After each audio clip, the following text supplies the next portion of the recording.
orang baik itu disebutkan orang-orang baik itu siapa? Ulaikal ladzina an'ama Allahu 'alaihim minan nabiyyin min dzurriyyati Adam wa mimman hamalna ma'anu wa min dzurriyyati Ibrahim wa Israila wa mimman hadaina wastabaina.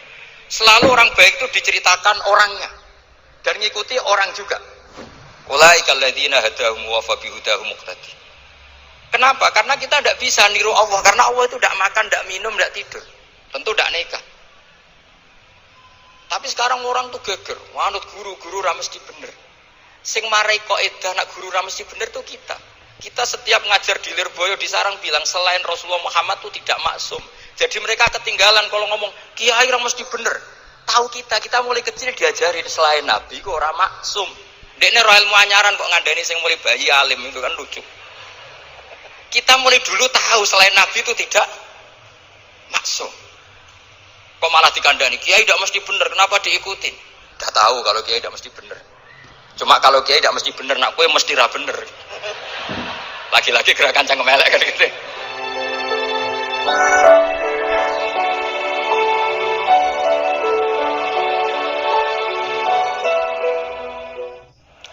Acara selanjutnya orasi ilmiah dengan tema Assalamualaikum warahmatullahi wabarakatuh. Bismillahirrahmanirrahim. Tabarakalladzi nazzala al-furqana ala 'abdihi liyakuna lil 'alamin nadhira. Allahumma shalli wa sallim ala sayyidina Maulana Muhammadin wa ala alihi wa sahbihi asma'in amma ba'du. Yang sangat saya hormati Rektor Tribakti Kiai Haji Abdul Kafabi, semua keluarga Lirboyo, semua yang hadir yang saya hormati. Ini tadi saya diajari doa maksa Tuhan. Saya punya sanad yang mungkin lebih keren. Jadi ada seorang Arabi berdoa di Raudhah, ya Allah, jika engkau jadikan orang soleh, maka yang senang adalah kekasihmu. Jika engkau menjadikan saya orang fasik, maka yang senang musuhmu, yaitu iblis. Tinggal jenengan mau nyenangkan kekasihmu apa musuhmu. Akhirnya ada hadits, ya sudah, soleh saja soleh, doa kok gitu. Artinya kalau seseorang soleh yang suka siapa? Rasulullah berstatus Habibullah. Ya Allah, kalau engkau jadikan aku orang soleh yang suka kekasihmu, kalau aku jadi orang fasik yang suka musuhmu, terserah jenengan mau menyenangkan musuhmu apa menyenangkan kekasihmu. Coba pun terserah jenengan. Tentu pilihannya Allah menyenangkan kekasih Allah. Itu saya ijazahkan ini. Semoga gak diterima. Covid. Jadi kalau di Ihya itu ada Kitabul Wujdi, ada yang baca Al-Wajdi. Tinggal zaman mondok ngarokati apa enggak tahu saya. Resiko mondok Lirboyo memang gitu, kata Mbah Mun itu harus semuanya diharokati. Tapi kata Mbah Mun ini sarang, jangan harokati semua, jangan maknani semua. Kalau dalil di sini katanya kan apa itu al ilmu sayyidun wal kitabatu qaiduhu. Jadi ilmu itu ibarat hewan liar, supaya enggak liar dicancang gitu. Tapi kata Mbah Mun ambek cancang kabeh ya ketekaken mati gitu. Jadi ini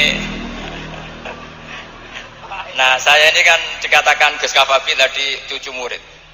Ini saya senang sekali karena memang saya jarang mau diundang pengajian umum. Karena diundang itu artinya kan makmur, diperintah. Sehingga ini sekaligus maklumat, yang nggak merasa mbah guru, jangan ngundang saya, itu kualat nanti. Karena saya berkali-kali bilang, hormat kiai itu wajib, tapi ngatur kiai itu haram. Jadi aturan mainnya jelas, hormat kiai itu wajib. Seneng kiai wajib, tapi kalau ngatur kiai haram. Ngatur itu ya fatwa aja, fatwa ya. Begini, saya ini baru neliti, mungkin ini tahadus bin nikmat. Saya berkali-kali rembukan sama, termasuk diantaranya sama Profesor Quraisyihab. Itu mau menjadikan manhajul Quran itu mudah. Di antara kitab yang saya pelajari serius itu kitab Syajaratul Ma'arif. Nanti sebagian tak tinggal di sini biar diajarkan Gus Rikza. Itu rencananya PSG Pusat Studi Qurannya Pak Kures itu menerbitkan itu. Sementara ini sekarang di UI Universitas Islam Indonesia saya juga ngajar kitab itu. Kitab itu begitu mudah menjadikan Quran itu pegangan. Kalau di sini katanya mau dimilenialkan itu, milenial itu. Itu begini, misalnya begini. Ini saya beri contoh. Jadi peristiwa-peristiwa khusus yang ada di Quran itu ditabwib secara umum. Jadi ini saya nanti tidak guyon supaya Gus Rizza agak kelihatan kalah, karena kalau guyon-guyonan itu menang saya. Saya ini orang Pantura. Saya miso saja ada dalilnya. Karena memang dalam tarikh-tarikh itu gitu. Ini Muhammad ponakan kamu, kata orang-orang kafir. Saffaha ahlamana wasabba alihatana. Semoga gak ada yang menerjemah wasabba alihatana. Kitab itu mudah sekali. Misalnya begini, saya beri sekian contoh, mungkin 3 sampai 4. Babu nafil ibad bikullil bilad. Bab kalau seseorang itu harus manfaat di mana saja dia berdomisili. Terus beliau secara mudah bilang, qala ta'ala hakian an Isa bin Maryam wa ja'alani mubarakan ainama kuntu. Saya adalah orang yang hidup di mana-mana itu membawa apa? Berkah. Terus beliau memberi judul secara umum, babu nafil ibad bikullil bilad. Sehingga saya di Rembang, di Lirboyo atau di mana saja, etikanya satu, harus bermanfaat. Setidaknya manfaat, kalau ada orang ingin menang ya saya ngaku kalah lah. Kalau ada orang yang ingin saya diangkat jadi murid, ya oke, saya jadi murid beliau. Gak masalah. Karena bagian dari kesalian itu tawadhu. Pasti yang tawadhu jadi wali, karena man tawadhu'a rafa'ahu Allah. Yang kumo luhur jadi guru pasti tidak jadi wali.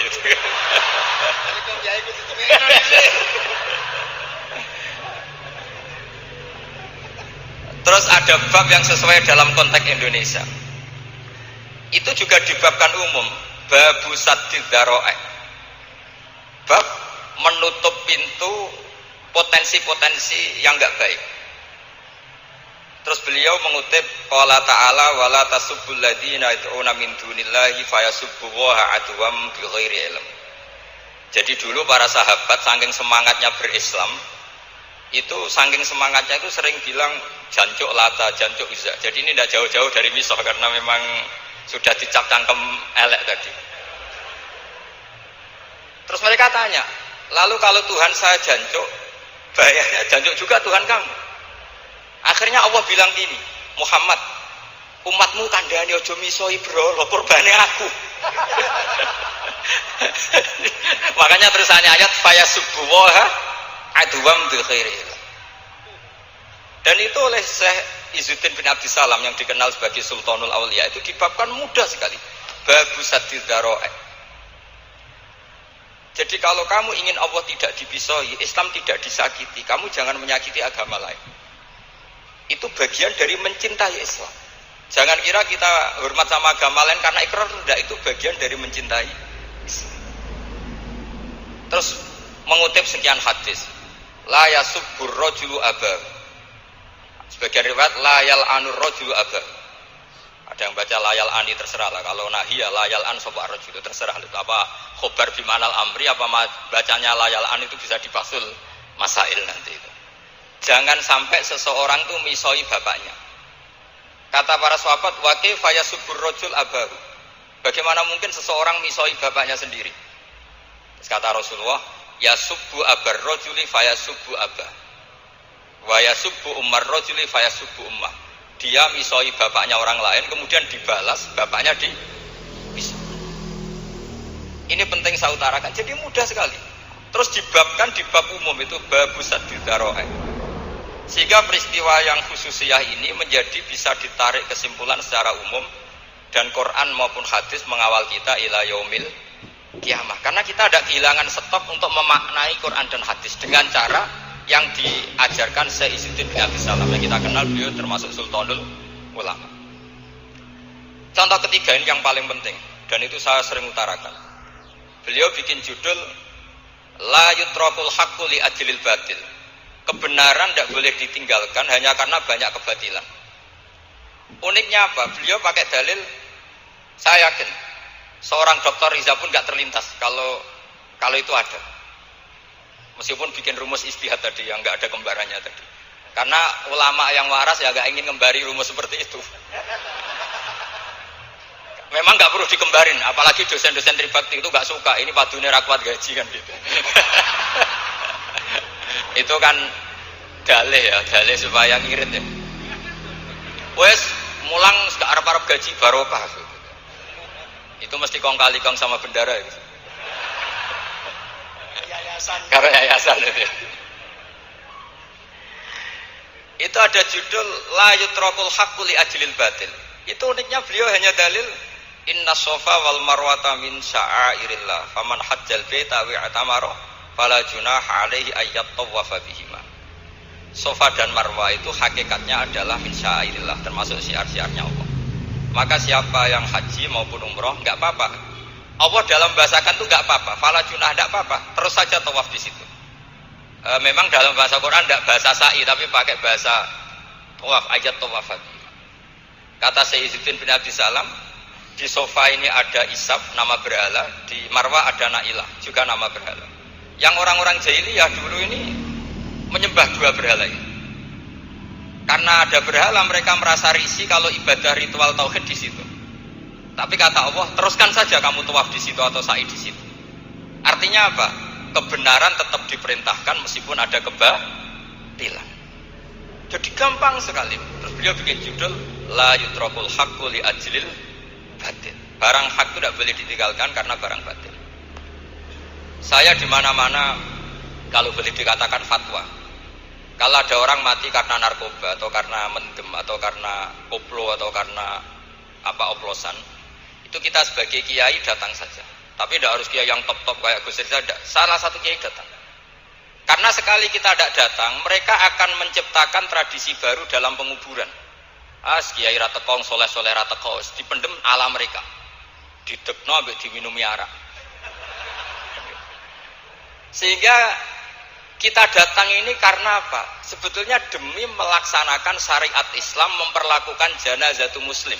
Kita kelola secara Islam. Meskipun mangkel, kita mangkel, wong mati kok oplosan. Mati-mati pas sujud kan keren. Atau mati karena gaji terlambat kan keren. Ini mati kok. Atau mati karena miskin telat apa? Gaji kan keren, tirakat lah qanaah. Nah.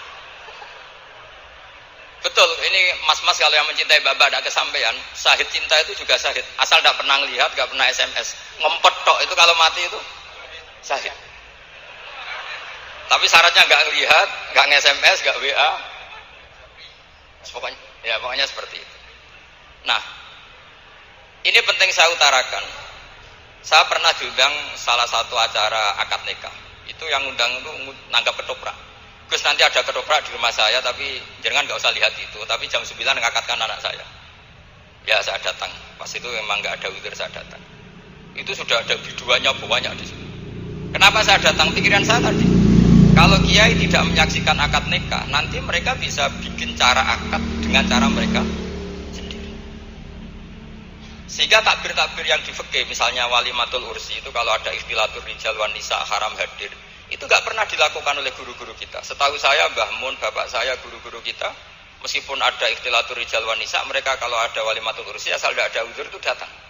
Karena la yutrakul haqqu li ajlil batil. Padahal jelas di Bajuri, di Anatut Thalibin, jika hunaka muharramun harumal hudur. Entah kalau Gus Rizal baca hurrimal hudur atau harumal hudur, tidak tahu saya, ini kan bisa debat ini. Karena saya santri sarang, jadi kalau baca dua kali harumal hudur atau hurrimal hudur.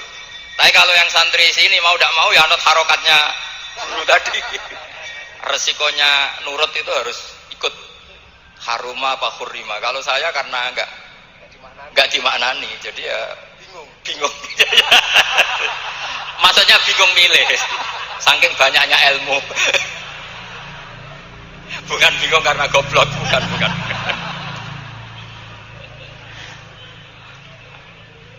Ini penting saya utarakan. Jadi judul itu penting sekali. La yutrakul haqqu li ajlil batil. Contoh keempat, babu thalabil manzilah. seorang yang terpercaya itu boleh cari pangkat di pemerintahan. Beliau dalilnya gampang sekali. Yusuf ketika merasa mampu mengendalikan ekonomi, ketahanan pangan zaman itu, beliau matur ke Aziz, ke penguasa Mesir, qala ja'alni ala khazainil ard. Jadikan saya sebagai pengelola hasil bumi. Inni hafizun alim. Saya ini orang terpercaya. Saya ini orang yang pinter. Maka ngaku pinter itu boleh asal pinter betul. Karena Nabi Yusuf bilang inni hafizun alim. Ini sudah 4. Sampai berapa? 7 sampai 7. 5 aja nanti ilmunya habis.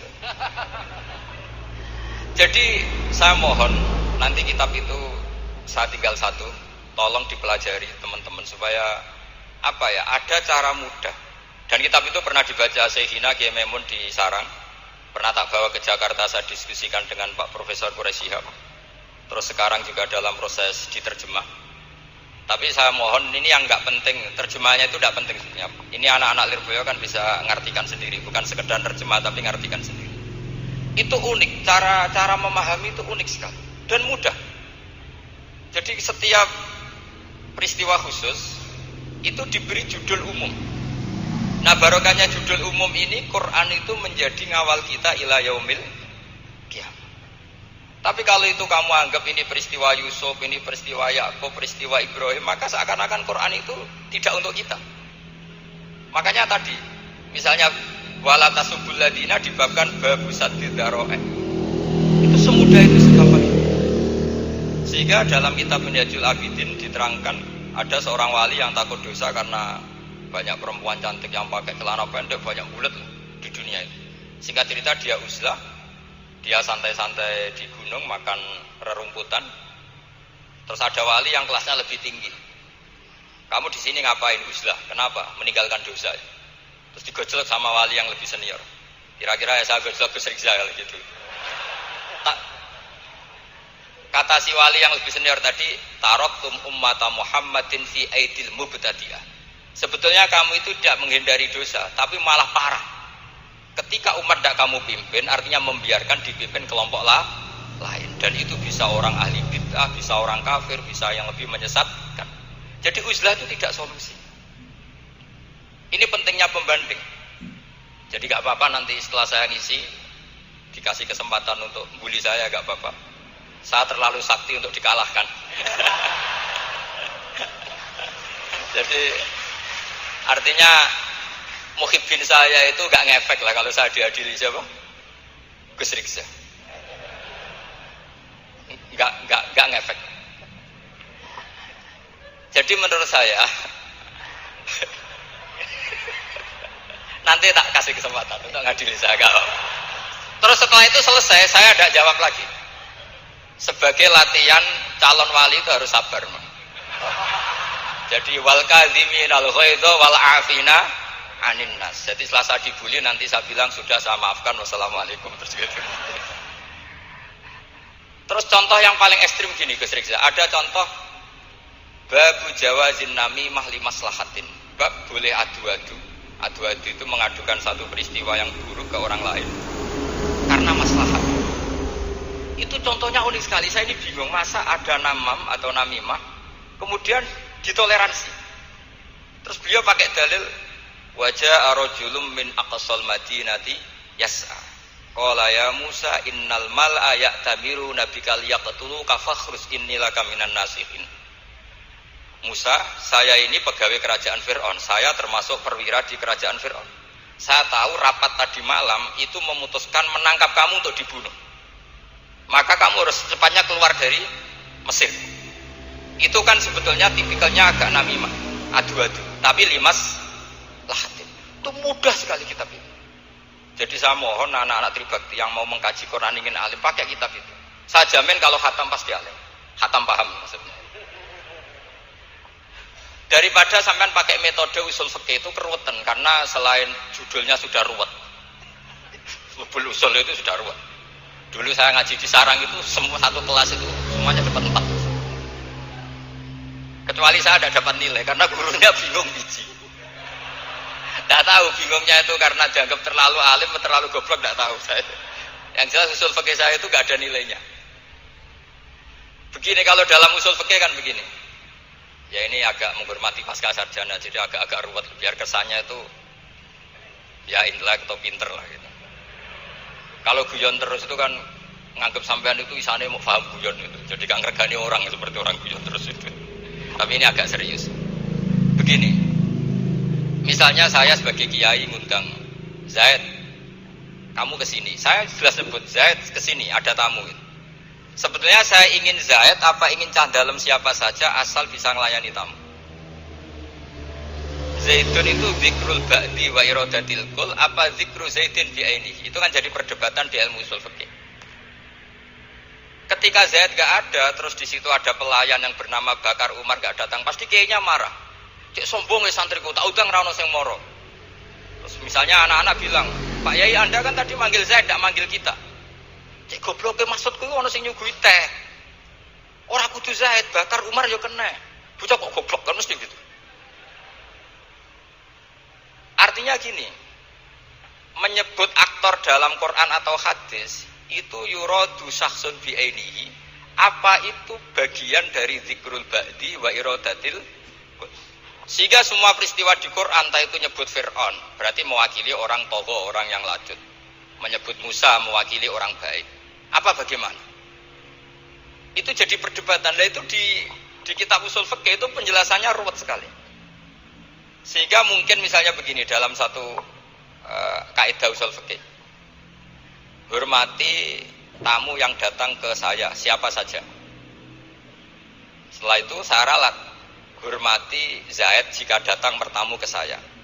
Dalam usul fikih itu potensi Zaid ini menjadi mukhassis, berarti siapa saja menjadi batal karena ditaksis kata Zaid.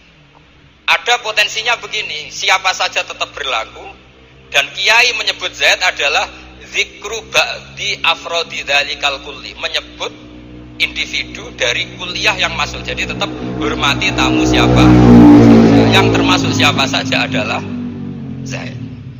Apa siapa saja tidak menjadi hukum karena terganti hanya khusus Zaid. Itu jadi perdebatan di perdebatan usul fikih. Jadi terlalu ruwet. Tapi kalau di kitab tadi yang Sajaratul Ma'arif karangannya Izzuddin bin Abdus Salam, itu gampang sekali. Saya baca itu min awali hatta akhir itu tidak ada yang iskal, gampang sekali, mudah sekali. Karena tadi mungkin dikarang ahlinya dan dibaca oleh ahlinya, jadi gampang sekali ini. Jadi semudah itu, istidlal itu gampang sekali. Ya saya ulang lagi tadi karena ditulis orang ahli dan dibaca oleh orang ahli. Tapi saya pastikan kitab itu tuh mudah sekali. Kenapa saya menyarankan begitu? Karena begini, sekarang tuh banyak orang menafsirkan Quran karena hanya melihat terjemah atau dengar-dengar dari orang lain. Sementara kita yang gudangnya, kita ya semua lah santri sarang Lirboyo semua, itu tidak mau memulai. Andai kan kita mau memulai, maka kita akan tahu apakah zikrus syekh itu menjadi ta'yin, harus itu, atau zikrus syekh itu zikrul ba'di wa iradatil. Saya beri contoh masalah hukum fikih. Karena ini bidang saya. Saya dulu ketika muda sering makili Anwar Musyawarah di Lirboyo. Dulu yang makili Lirboyo Gus Isom. Gus Rifza belum musuh saya dulu, belum musuh saya dulu. Jadi kalau musuh saya itu terlambat, saya sudah sufi, sudah agak ahli fikih, sudah pensiun, bukan karena sudah bodoh tapi sudah ben diurusi sing nom-nom gitu. Sudah makom saya sudah ndak itu sudah. Ndak tahu entah makom saya dari mana, ndak tahu saya. Misalnya begini, saya beri contoh. Di antara yang enggak boleh dalam pernikahan adalah wa antajma'u bainal ukhtain. Menikahi mbaknya plus adiknya, fi nikahin wahid, tahta rajulin wahid. Jadi enggak boleh mempoligami mbak bersama adiknya. Kalau kita percaya zahirun nas, maka yang haram hanyalah wayoh atau berpoligami mbak dan adik. Dan itu bahaya kalau Anda memahami seperti itu. Zaman Rasulullah Sugeng ngendikan ditambahi satu tok sama Nabi. Wala benal mar'ati wa ammatiha wala benal mar'ati wa kholatiha. Itu kalau orang Jawa kan satu, karena bule dan bude Orang Jawa itu sama, dari bapak ya bule, dari ibu juga bule. Tapi kalau orang Arab bilang min jihatil ab disebut amma, min jihatil dikatakan khola. Nabi zaman Sugeng itu hanya nambah itu tok. Juga gak boleh menikahi ponaan plus bulenya atau menikahi bulenya plus ponaannya. Kemudian oleh ulama fikih ditambahi satu kaidah. Dua perempuan yang kalau saja laufurido itu kalau saja diandekan yang satu lelaki tidak boleh nikah, maka orang ini tidak boleh dijamu dikumpulkan tahta rojulin wahid. Berarti memasukkan siapa saja? Mbah dan cucunya, perempuan dan bulenya, perempuan dan saudaranya. Nah, artinya gini, andekan yang disebut Quran itu menjadi itu saja hukumnya, maka yang haram poligami hanya mengumpulkan mbak dan adiknya, karena Quran hanya bilang wa antajma'u bainal ukhtain. Tapi tentu itu kebodohan. Mesti gak tahu ngaji usul fikih. Kitab yang pantangannya orang banyak, ya pantangannya gurune bareng. Jadi itu bukan pantangan muridnya saja, ya pantangan gurune bareng. Akhirnya apa? Itu kita analisis bahwa ini mimbabi dzikril ba'di wa iradatil kul. Mungkin ada ulama yang era Imam Syafi'i meredaksikan wa antajma'u bainal ukhtain ibaratun anil jam'i bainal mahromen. Apapun itu, tetap ukhtan di sini itu satu percontohan mengumpulkan dua perempuan yang ada hubungan mahram, entah karena saudara kandung atau bulik bude atau mbah sama cucu. Lalu pertanyaannya, kenapa Quran tidak menyebutkan mbah dan cucu? Kebayang nggak misalnya Gus Rikza nikah orang perempuan cantik umur 25 plus mbahnya umur 70 tahun? Mau membayangkan. Katanya tidak mau membayangkan. Artinya gini, orang waras itu tidak akan melakukan seperti itu, maka nggak perlu dilarang. Tapi nak rabi bae sesuai gedon jebule ayu adi itu banyak. Terus dongano bae mati itu banyak itu. Sehingga yang potensi bahaya itu wa antas mau penal ukhten. Karena yang potensi nakal itu ya itu tadi. Ron ambake luwe ayu rabi adike. Semoga kalau sedang keluarga orang lain, ceraikanlah. Tungguin makso. Tungguin makso ini mau.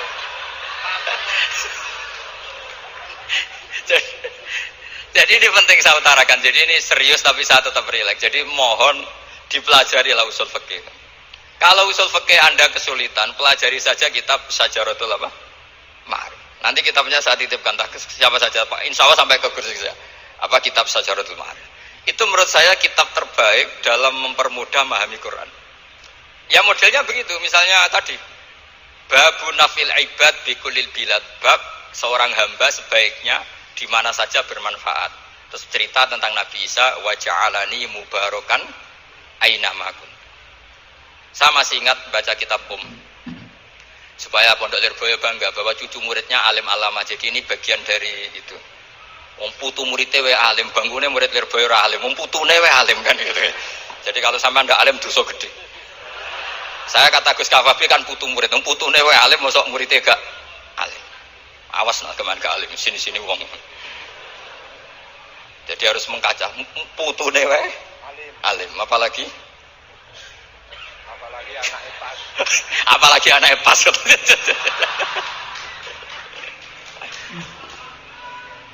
Jadi tadi sampai mana nih? Lupa ya. Sampai adiknya ayu. Adik ayu. Mbak sing ayu. Ditungakno tadi. Iya, ditungane bentang mati adiknya oleh Mbak. Tapi adiknya mati Gus. Saya teruskan lagi ya. Jadi kalau saya masih ingat baca kitab karangannya Imam Syafi'i dalam tema yang mirip ini. Ketika beliau ditanya, boleh ndak seorang lelaki uzubah tidak nikah?